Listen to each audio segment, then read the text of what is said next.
facilitate something that happened from my own pocket. We don't need that money. We'd like to give. So whatever the rumors might be on earth, leave it be. People say, why don't you respond? I have sometimes, like what I did today. But we have a limited life. I have a few days left on earth, and so do you. In this short time, I want to pack away as many good deeds as I can, in as many ways as I can, so that when I leave this place, I would have sown as many seeds as possible that will bring back to me a reward even after I've died. Life is limited. But if I'm going to spend it responding this one, the other one, someone was telling me, you know, you probably have about 1 million people who talk rubbish about you. I said, you know, it would take me 12,000 years to respond to each one of them. What on earth? Meaning a long, long time, by the way.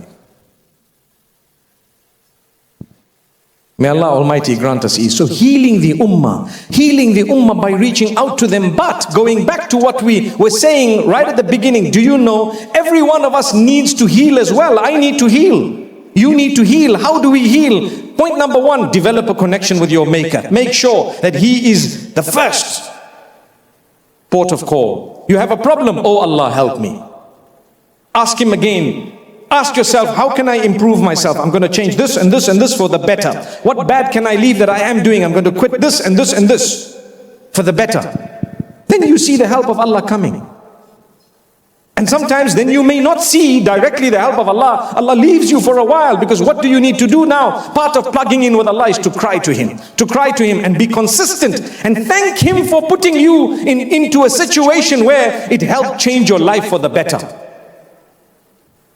Many people found the masjid, and they found prayer, and they found goodness, and they found charitable causes after a huge calamity came in their direction. Abdullah Aid itself was life-changing for the founder. Abdullah Aid itself was life-changing after the death of his son. May Allah unite all of us in Jannah. Abdullah Aid brought the man to the masjid, brought the man to charitable causes, and today, in so many countries across the globe, tens of thousands, if not hundreds of them, have benefited as a result of what Allah did to one child by taking his life away, Abdullah. And we are here today. Hounslow, would that child ever have dreamt that because of my death, my father's going to go ahead and start helping so many people, and then there will be people from across the globe who are going to help him. My family is going to change. Everyone's going to be much happier, anticipating meeting me in the hereafter. Healing the ummah. Allah will heal the ummah in His own unique way. Call out to Allah. Cry to Him. Don't underestimate. And when something comes to you, you have no control over, and it is a calamity, first things first, thank Allah. Why?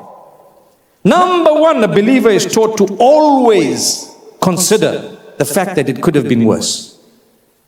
Major car accident. We lost 3 relatives, 3 family members. Oh Allah, I thank you that it wasn't all 5, at least 2 survived. Inna lillahi wa inna ilayhi raji'un. And I ask you to grant those who passed on the rank of martyrdom.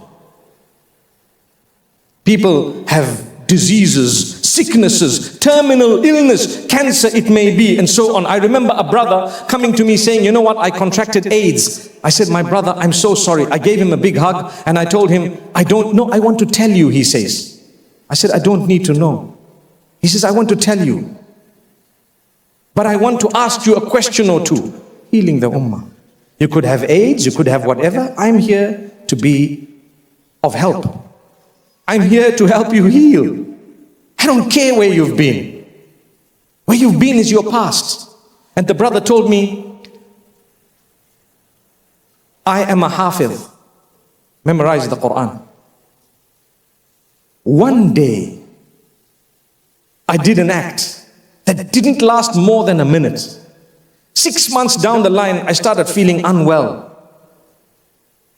And I traveled to a certain country. One of the requirements of the visa was that you need to have an AIDS test. And I tested positive and I froze. I knew where it came from, and I've never done it more than once in my life.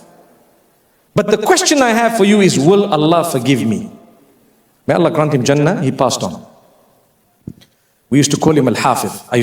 After that, I used to call him Al-Hafiz. And the circle of friends, we used to call him Al-Hafiz. The reason is reminding him about the good he's done. He's a Hafiz. He did a lot of good. I told him, Habibi, Allah's probably already forgiven you. And each time you ask Allah's forgiveness, your status is being elevated, because forgiveness is the very first time you said, oh Allah forgive me, it was already wiped out. Now when you think of it again, you say, oh Allah forgive me. Do not say it because you're doubting the initial forgiveness of Allah, but you say it because you want your status to be elevated in the eyes of Allah. The example is, if I did something bad to you, it turns out you're a really nice person, and mashallah, one day I get to know you a little bit, and you, subhanallah, I look at you and say, please forgive me, man. You know, I did this. Oh, it was you who did that. Okay. I see. Anyway, you're forgiven. Don't worry. Not to mention, right? And you see me 3 days later, you look, and because of how bad the thing was, you know, I told you it's okay and you're forgiven, but you look at me and say, hey man, forgive me. You know, I feel so bad. Every time I look at you and I think of it, just forgive me, man. I'm not saying it because you didn't forgive me, but because I remembered it again. And you say, no, it's okay, man. And then each time you see me again, you say, you know what, I feel so bad. What? Relax, calm down. It's okay. It's okay. In our language, chill, man. But in the eyes of Allah, the first time you sought forgiveness, you were forgiven. After that, don't doubt the mercy of Allah. That's shaitan's plot to come and make you think what I did was really, really bad. And if Allah forgave you, you may have to live with the consequences of what you did. Someone chops their hand off. Someone, for example, typical example, you tattoo yourself with permanent tattoos, which Islam does not allow. And so you come up with these permanent tattoos, mashallah. You either converted to Islam or reverted, or what you did is you asked Allah's forgiveness because you realized you did it in your jahiliyyah. I had a major problem being a counselor of someone, let's not say the gender, someone who tattooed the name of their partner in a very awkward place.